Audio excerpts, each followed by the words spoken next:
दिल्ली दंगा मामले में जेएनयू के पूर्व छात्र नेता और यूनाइटेड अगेंस्ट हेट के सह संस्थापक उमर खालिद को गिरफ्तार कर लिया गया है। यूनाइटेड अगेंस्ट हेट के एक बयान के मुताबिक 11 घंटे चली पूछताछ के बाद दिल्ली पुलिस की स्पेशल सेल ने उमर खालिद को उत्तर पूर्वी दिल्ली में हुए दंगों के मामले में साजिशकर्ता के तौर पर गिरफ्तार कर लिया। यूनाइटेड अगेंस्ट हेट संस्था की वकील तमन्ना पंकज ने बातचीत में उमर खालिद की गिरफ्तारी की पुष्टि की। उमर खालिद को मामले की मूल एफआईआर 59 में यूएपीए यानी गैर कानूनी गतिविधियां रोकथाम अधिनियम की धाराओं के तहत गिरफ्तार किया गया है। उमर खालिद के पिता सैयद कासिम रसूल इलियास ने बताया कि स्पेशल सेल ने मेरे बेटे उमर खालिद को रात 11 बजे गिरफ्तार किया। पुलिस उससे दोपहर 1 बजे से पूछताछ कर रही थी।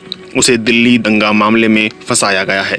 यूनाइटेड अगेंस्ट हेट ने अपने बयान में कहा कि दिल्ली पुलिस दंगों की जांच की आड़ में प्रदर्शनों का अपराधीकरण करने की कोशिश कर रही है। बयान में कहा गया है कि डराने के इन तमाम तरीकों के बावजूद सीएए और यूएपीए के क्रूर कानूनों के खिलाफ लड़ाई जारी रहेगी। संस्था ने मांग की है कि दिल्ली पुलिस हर तरह से उमर खालिद की सुरक्षा सुनिश्चित करे। उमर खालिद की गिरफ्तारी की खबर आते ही कई लोग उनके समर्थन में उतर आए और गिरफ्तारी का विरोध करने लगे। कुछ देर में ही हजारों ट्वीट्स के साथ #StandWithUmar Khalid ट्विटर पर सबसे ऊपर ट्रेंड करने लगा था।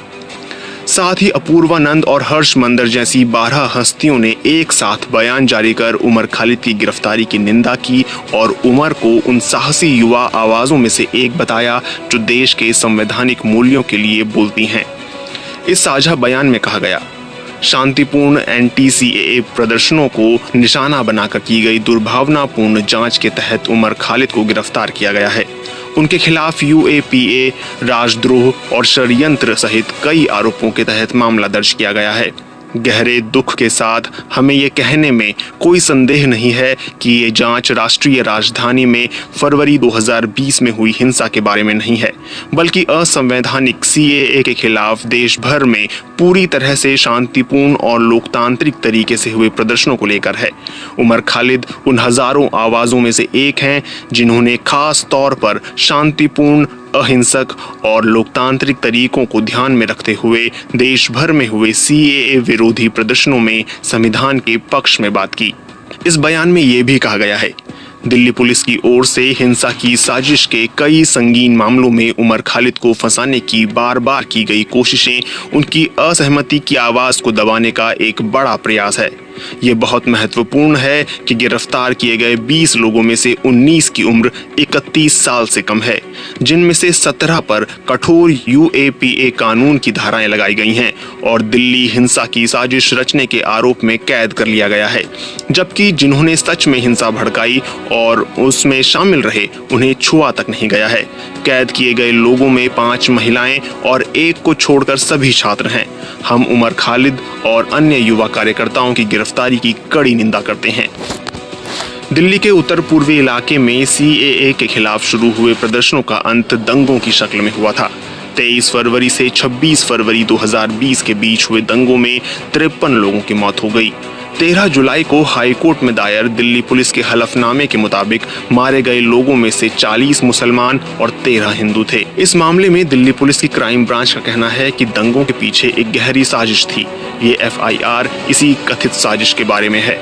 दंगों की ये ऐसी एफआईआर है जिसमें अनलॉफुल एक्टिविटी प्रिवेंशन एक्ट यानी यूएपीए की धाराएं लगाई गई हैं। इस एफआईआर में उन छात्र नेताओं के नाम शामिल हैं जो दिल्ली में सीएए के खिलाफ प्रदर्शनों में आगे आगे दिख रहे थे।